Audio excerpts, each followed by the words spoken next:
ಅಂತ ಹೋಗ್ತಾರೆ, ಅವ್ರವ್ರ ಕ್ಯಾರೆಕ್ಟರ್ ತರ ಹೋಗ್ಬಿಟ್ರೆ ಇನ್ನೂ ಚೆನ್ನಾಗಿರುತ್ತೆ. ಸೊ ಅದಕ್ಕೆ ನನಗೆ ಎಲ್ಲರೂ ರಿಕ್ವೆಸ್ಟ್ ಮಾಡ್ಕೊಂಡಿದ್ದು ಆ ಕ್ಯಾರೆಕ್ಟರ್ ತರ ಬಾ ಅಂತ. ಸೊ ಅದಕ್ಕೋಸ್ಕರ ಇವತ್ತು ಕ್ಯಾರೆಕ್ಟರ್ ತರಾನೇ ಬಂದಿದ್ದೀನಿ. ಬಹುಶಃ ಇನ್ನು ಮುಂದೇನು ನನ್ನ ಸಿನಿಮಾಗಳಿಗೆ ನಾನು ಏನು ಕ್ಯಾರೆಕ್ಟರ್ ಮಾಡ್ತೀನೋ ಆ ಕ್ಯಾರೆಕ್ಟರಲ್ಲೇ ಪ್ರಚಾರ ಮಾಡೋದಕ್ಕೆ ಹೋಗ್ತೀನಿ. ಯಾಕೆಂದ್ರೆ ಒಂದು ಹೊಸದಾಗಿ ಏನಾದ್ರು ಒಂದು ಮಾಡೋಣ ಅಂತ. ಯಾಕೆಂದ್ರೆ ಪ್ರತಿಯೊಬ್ಬರೂ ಅವ್ರವ್ರ ಕ್ಯಾರೆಕ್ಟರ್ ಬಿಟ್ಬಿಟ್ಟು ಸ್ಟೇಜ್ ಮೇಲೆ ನಾರ್ಮಲ್ ಆಗಿ ಬರ್ತಾರೆ. ಅದೇ ಇವತ್ತು ನೀವು ಬೇರೆ ಇಂಡಸ್ಟ್ರಿ ನೋಡಿ ಅವ್ರ ಕ್ಯಾರೆಕ್ಟರ್ ತರಾನೇ ಹೋಗಿ ಪ್ರಚಾರ ಮಾಡ್ತಾರೆ. ಸೊ ಅದಕ್ಕೆ ಎಲ್ಲೊಂದು ಕಡೆ ನಾವು ಒಂದು ಶುರು ಮಾಡಿದ್ದೀವಿ, ನೋಡೋಣ ಇನ್ಮೇಲಿಂದ ಅಟ್ಲೀಸ್ಟ್ ಬೇರೆಯೊಬ್ರು ಈ ಥರ ಒಂದು ಇನ್ಸ್ಪಿರೇಷನ್ ಸಿಕ್ಕಿ ಅವರು ಇದೇ ಥರ ಕ್ಯಾರೆಕ್ಟರ್ ಹೇಳ್ತಾರೆ ಹೋಗಿ ಪ್ರಚಾರ ಮಾಡಿದ್ರೆ ಬೆಟರ್ ಅನಿಸ್ತಾ ಇದೆ. ಸೊ ಅದಕ್ಕೆ ಇವತ್ತು ಈ ಕ್ಯಾರೆಕ್ಟರ್ ಥರ ಬಂದಿದ್ದೀನಿ. ಕ್ಯಾರೆಕ್ಟರ್ ನಿಮ್ಗೆ ಗೊತ್ತಾಗಿದೆ ಸಿನಿಮಾ ಸರ್.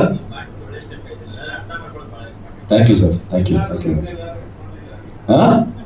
ಕಾರಲ್ಲಿ ಈಗಾಗಲೇ ಸಿಕ್ಕಾಪಟ್ಟೆ ಕ್ಯಾರೆಕ್ಟರ್ ಬಗ್ಗೆ ಕ್ಲಾರಿಟಿ ಕೊಡಿಸ್ಬಿಟ್ಟಿದ್ದೀರಾ ಸರ್. ಥ್ಯಾಂಕ್ ಯು. ಇಲ್ಲ, ಕಾಸ್ಟ್ಯೂಮ್ ಹಾಕೋಣ ಅನ್ಕೊಂಡೆ, ಬಟ್ ಅವರು ಜಾಸ್ತಿ ಈ ತರನೇ ಆಗ್ತಾ ಇದ್ದಿದ್ದಕ್ಕೆ ಅವ್ರಿಗೆ ಗೊತ್ತಾಯ್ತು ನೋಡಿ, ಅವ್ರು ಕರೆಕ್ಟ್ ಆಗಿ ಹೇಳಿದ್ರು ಸರ್. Thank you. ಹೆಸರು ಹೇಳದೆ ಇದ್ರು ಕೂಡ ಕ್ಯಾರೆಕ್ಟರ್ ಅಂತ ಆ ಹೆಸರು ನಮ್ಮೆಲ್ಲರ ಮನಸ್ಸಲ್ಲಿ ಉದ್ಭವ ಆಗುವ ಹಾಗೆ ಮಾಡಿದ್ದಕ್ಕೆ ಧನ್ಯವಾದಗಳು.